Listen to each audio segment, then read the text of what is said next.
Colonel, isa pa, one question. Sa ilang years ka sa police?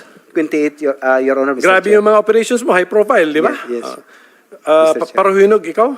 Yes, Mr. Chair. Yung early morning raid sa bahay? Yes, Mr. Ilang Chair. patay doon? Ang patay? Ilan? Simultaneous yun sa area, sa 6 search warrant, 16, 16. Your Honor, Mr. Chair. Okay, basta operative yan, general, mga operative. Okay.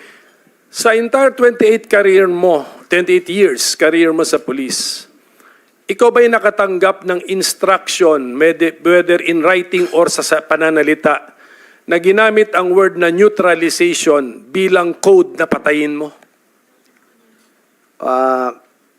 Sa pagtanda ko, Your Honor, Mr. Chair, wala akong specific na sabihan na i-neutralize. Huli ay yung arrest, marami. Kaya nga, okay. So, ikaw ba'y nasabihan na arrest pero code word yun na patayin mo?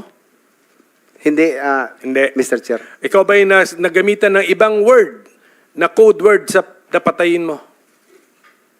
Wala.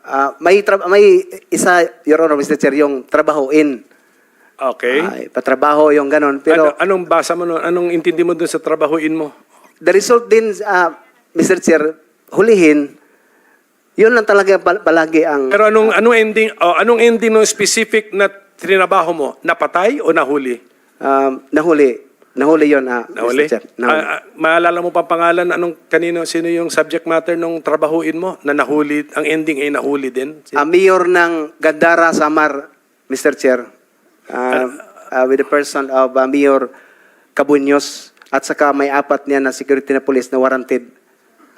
Anong year yun? More or less? 2011, 2010, 11, Your Honor, Mr. Chair. Yung pagtatanong ko sa iyo, yung pang-credibility questions na po ito kasi Yes. hindi naman, drug war ba yan? Hindi. Hindi.